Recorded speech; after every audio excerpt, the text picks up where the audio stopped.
BJP ప్రజా వ్యతిరేక పాలనను ఎదుర్కొనే ధైర్యం కలిగిన పార్టీ కేవలం కాంగ్రెస్ పార్టీ మాత్రమే అని కాంగ్రెస్ పార్టీ రాష్ట్ర అధ్యక్షురాలు షర్మిలారెడ్డి స్పష్టం చేశారు. ఆదివారం ఆనంద్ ఇన్ ఫంక్షన్ హాల్లో జరుగుతున్న జిల్లా కాంగ్రెస్ పార్టీ బలోపేతానికి నియోజకవర్గాల వారీగా ఏర్పాటు చేసిన సమావేశంలో ఆమె మీడియాతో మాట్లాడారు.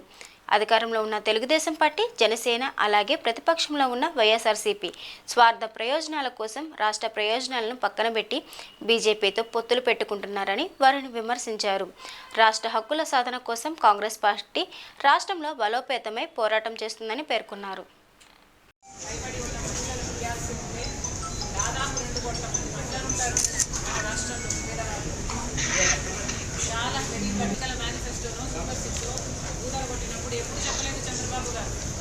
మీకు కూడా అవకాశం ఇస్తారు. అజెండా మాత్రమే మాట్లాడండి. అందరికీ నమస్కారం అని మొదలు పెట్టండి. పేరు పేరున అందరికీ పేర్లు చెప్పి టైం వేస్ట్ చేయకండి.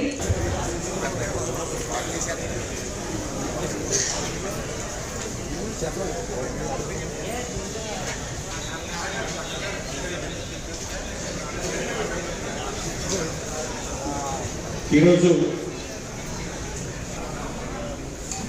కాంగ్రెస్ పార్టీ మాత్రమే బీజేపీని ధైర్యంగా ఎదురించగల సత్తా ఉన్న పార్టీ ఒక కాంగ్రెస్ పార్టీ మాత్రమే. అధికారంలో ఉన్న చంద్రబాబు గారైనా, జనసేన అయినా, లేక ప్రతిపక్షంలో ఉన్న జగన్మోహన్ రెడ్డి గారైనా అందరూ బీజేపీతో అక్రమ పొత్తులు పెట్టుకున్న వాళ్ళే. అందరూ పొత్తుల్లా మారిన వాళ్ళు.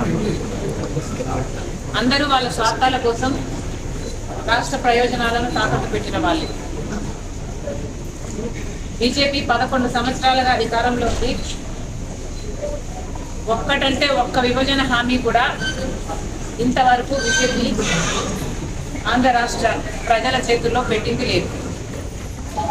మరి అయినా కూడా అధికార పక్షంలో ఉన్న టీడీపీ, జనసేన అయినా, ప్రతిపక్షంలో ఉన్న వైసీపీ అయినా ఈ రోజు వరకు అదే బీజేపీ పార్టీకి గులాంగిరి చేస్తున్నారు వాళ్ళ స్వార్థ రాజకీయాల కోసం. ఇప్పటికి ఈ రోజు యాజ్ ఆన్ డేట్ చూసినా కూడా ప్రత్యేక హోదా 10 సంవత్సరాలు ఇస్తానన్న మోడీ గారు అసలు ఆ ఉసే లేకుండా పోయింది. పోలవరం ప్రాజెక్టు జాతీయ హోదా ఇచ్చి దాన్ని పూర్తి చేసే బాధ్యత కేంద్రానిదైతే, అది మన విభజన హక్కు అయితే, ఇప్పటికీ కూడా రాజశేఖర రెడ్డి గారు ఉద్దేశించినట్టుగా 45 మీటర్ల నీటి నిల్వతో ప్రాజెక్టు కట్టరట. 41 మీటర్లకు దాన్ని కుదిస్తారట.